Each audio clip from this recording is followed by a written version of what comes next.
káàbọ̀ sórí ìkànnì wẹ́ fún ọbọ̀lẹ̀ fún dáadáa fídíò tó ń ṣò lẹ́gbẹ̀ẹ́ wa a sì máa pílẹ̀ fún ẹ̀wọ̀n inú fídíò tẹ́ ń wó lẹ́gbẹ̀ẹ́ wa ẹ fún àkọ́ kẹfìdílé àbí kẹfìdílé nǹkan kẹ máa bá a ká lọ bọ́yì tún pẹ́ẹ́pẹ́ àṣírí nínú fídíò tẹ́ ń wó lẹ́gbẹ̀ẹ́ wa ẹ wò ó tó bá yẹ pé ìgbà àkọ́kọ́ ní tẹ̀ ń darapọ̀ mọ́ kọ́ni ẹ bá wa subscribe kẹ like kẹ comment kẹ share ẹ lè máa jẹ́ láǹfààní kọ́ńtẹ́ǹtì nígbàkúgbà lórí èkó tó bá fi létí ẹ lè máa fi ṣọgbọ́n ìmọ̀ àti ẹ wò ó láì fọ̀pá pọ̀lọpọ̀lọ ojú fídíò náà rèé ẹ̀ka sojú abẹ́ ń kó.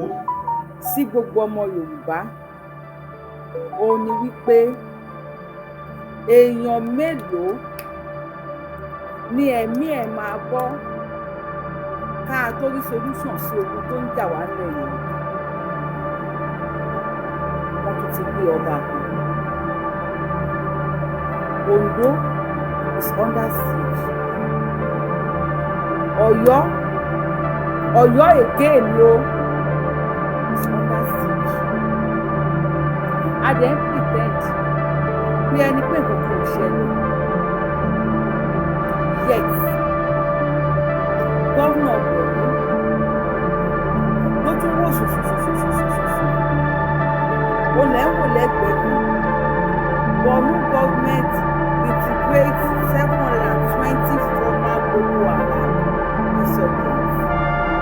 720 Boko Haram insurgents was reintegrated. 992 wives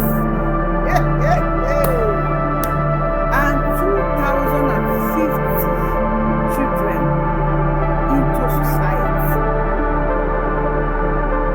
Kò ṣọ́ọ̀kì tí ò bá ṣọ́ọ̀kì ó ṣọ́ọ̀kì Yorùbá wọn. Wọ́n ti gbé ọba lẹ́yìn yìí sí. Ọba tí wọ́n gbé ní Láyínká ní Kwara State ẹ mọyì oṣù tí ọba lò níbẹ̀ wọ́n padà pa ọba Láyínká ní oníjẹta bá nù after 21 million naira ransom. Olórí sójà wọn kò sí wọn lọ́wọ́ báyìí nísìnyí. Now àwọn tí wọ́n pààyàn yìí wọ́n tún kó wọn padà sínú ìlú wọ́n ń gbé Kùránì lé wọn lọ́wọ́. Ṣé ibi ò ti dé báyìí? Ṣé wàhálà ò ti dé báyìí? Ṣé ṣó pé àmà jagun nílẹ̀ Yorùbá? Tó wá yà mí lẹ́nu wípé àwọn máa ń ní ìtìkò láti mú àwọn tíbálìtì wọn ní terrorist wọ́n pè láti inú igbó bí wọ́n ṣe wá pè láti inú igbó. Báńdíìtì tó kọ ìlà gbọ̀nràngbọ̀nrán sí ẹni tó kọlà agbésùnmọ̀mí gbọ̀nràngbọ̀nrán sí ẹni ẹgẹ́ ìṣòro tó ń sọ.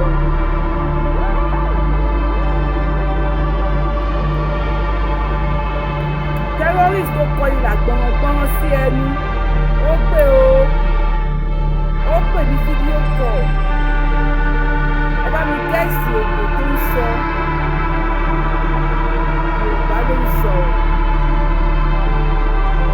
Yorùbá ló ń sọ o ṣáà ti kẹ́ran mélòó báyìí.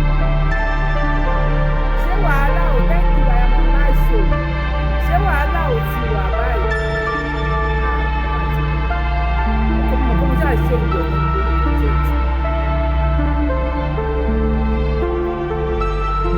Ṣé wàhálà ò ti dé báyìí?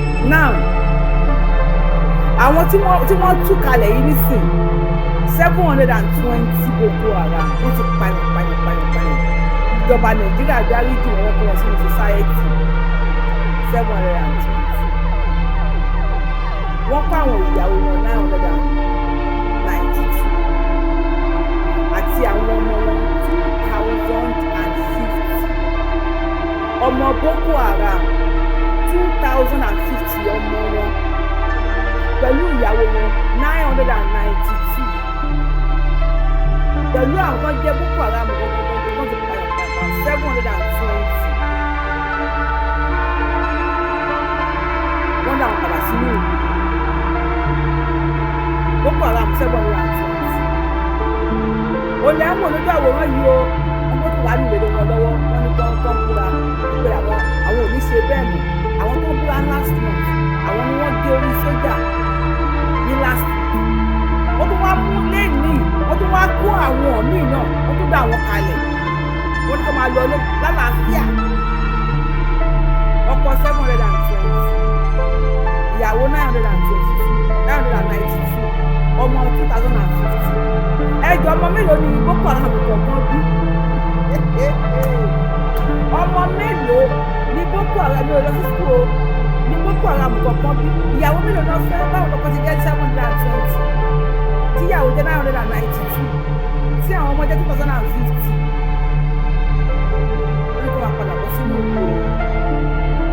wọ́n ní kó padà wá sínú ìlú o náà ọba tí wọ́n jí gbé nì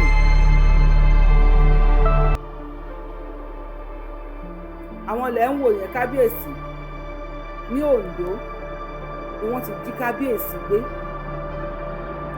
Oǹdó ni wọ́n ti gbé kábíyèsí ẹni tó bá jẹ́ Kìṣí Ọ̀yọ́ gbogbo sáìdì Kìṣí yẹn Ìgbòho road is blocked wọ́n ti block gbogbo ọ̀nà because àwọn ará bí wọ́n ń ṣiṣẹ́ lọ́wọ́ wọ́n ti block everywhere so find another route if you are going to Ọ̀yọ́ Ìgbòho Kìṣí and so wọ́n ti block everywhere Èkìtì is under siege Oǹdó is under siege kábíyèsí tó ń jí pé nì kábíyèsí wa ló dá bí ẹgbàá àwọn bàbá dẹ̀ máa ń dá Yorùbá máa ń fàìn ilẹ̀ yìí tọ́tọ́ máa gbà wá kalẹ̀ bá ti wú ọba mi ìlọba láyé látọ̀gbọ́n láti lè ṣe kókò sí òkú ẹ̀ lọ́padà kó fún wọn nínú padà sí kó ti kú ní ìkẹta lẹ́yìn tó ti wá mílíọ̀nù náírà rà sí kábíyèsí wọn ti gbọdọ̀ lóògbé. So let me just put this if you are going on Kìṣí is locked down ìlẹ̀ wo ló gbé jù. Bandits are operating in Gbẹ́tì láti Gbẹ́tì to Kìṣí. Guys, let's be careful now. God will save us. Alert. Kìṣí is currently under lockdown. I have the video here. I'm going to play the video for you. Okay, then give me let it show you.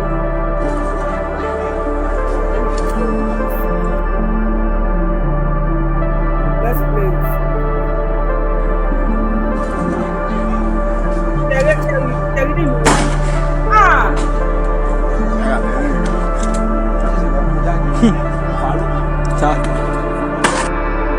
Faruk sáwọn sí láwùjọ ẹ ti rí ilẹ̀ Yorùbá dáhùn.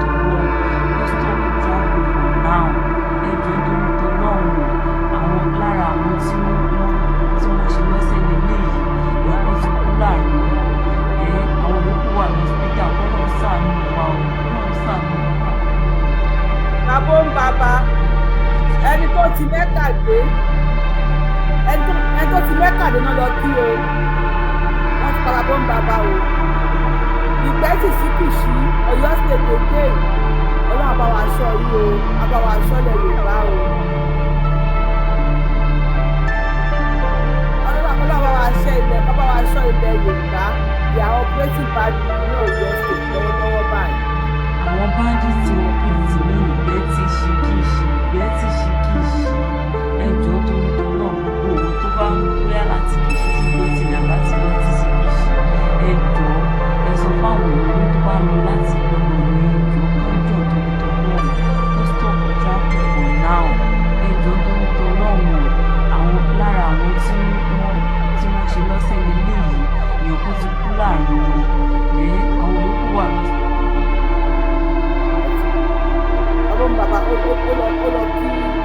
lọ kẹ́ tó ti Mẹ́kà dé ní kọ́lọ́ má jẹ́ àṣìwọ̀n ọlọ́kẹ́ tó ti Mẹ́kà dé Ọlọ́run má jẹ́ àṣìwọ̀n kí o tí wọ́n bá lọ kẹ́ tó lọ sí Mẹ́kà ń sìn wọ́n á ní bóyá ó ń bínú orí àti kí wọ́n máa ń sọ ó ń bínú orí ẹni yẹn ní lọ́mọ yẹn ká ṣe wọ́n ti pa wọ́n ti gbé àwọn ìkàwọ́ inú igbó láti sùn.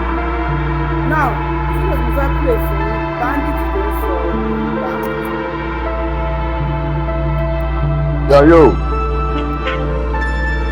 Lafiya ya jama'a. Mun go. ẹ wo bandit pẹ̀lú ìgbàlódé ó dẹ̀ gbé cross belt irinṣẹ́ burúkú ó gbé kọ́rùn ó dẹ̀ ń pe èèyàn ní live ní fídíò call aṣọ Yorùbá fún yín sí àti dáná ọlọ́mọdé ká dáná. Lafiya ya jama'a. Mun go. Aboki. Ẹ káalẹ́ o. ẹ káalẹ́ o. Àkúṣe o. Ẹ káalẹ́ o, àkúṣe o, báwo ni àwọn kọ́ ló ń kọ́? Why ya ku maka Yoruba?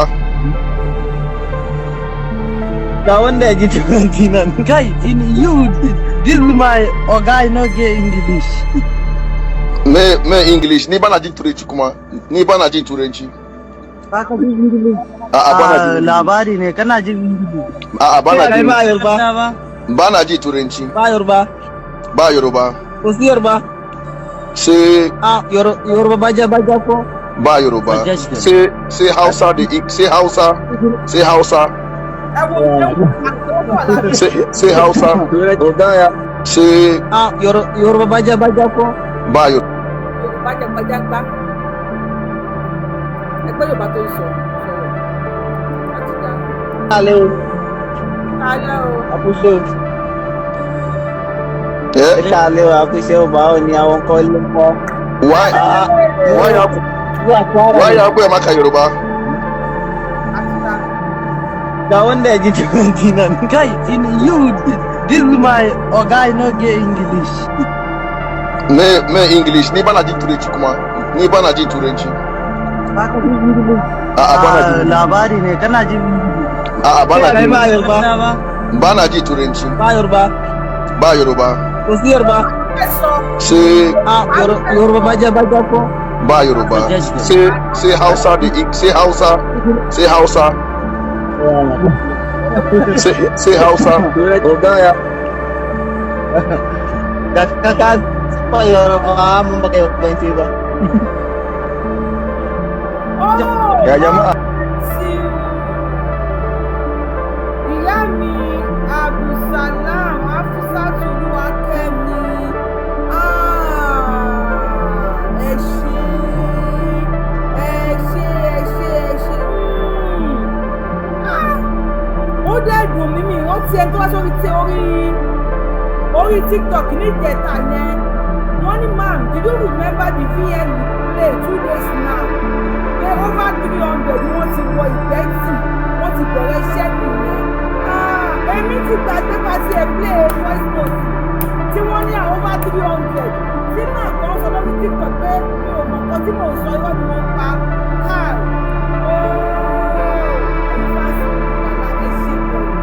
bẹ́ẹ̀ tí ẹ̀wọ́n ti gbé mo play ní ìjẹta tí wọ́n ń bọ̀ lẹ́nìkan pè ló sọ pé wọ́n ti wọlé o over 300 ọ̀nà Niger State ni wọ́n ń gbà bọ̀ àpilẹ̀ ẹ̀rí kí ló wí pé mo bá àwọn èèyàn kẹ́lẹ̀ ló ti wọ́n torí náà lórí TikTok ẹni mi wọ̀n kan tí mò ń sọ pé mò ń parọ́ ìgbẹ́tì rẹ o olùkíṣí ìgbẹ́tì now currently on lockdown ó ní Kishi that is currently on lockdown today. Ìyàwó Afsa ti mọ bí mi ṣe dùnkó pẹ̀lú ìkọ̀tẹ́ ọmọ létí. Mi mọ bí inú mi ṣe dùn. Tó bá ń bọ̀ a máa gbọ́, ẹ máa wá sọ fún mi, ẹ máa búra. Tó bá ń bọ̀ a máa gbọ́, a máa wá sọ fún mi, ẹ máa búra. Ẹ̀yà Yorùbá, èmi ò bí mi. Ó ti mọ́ra.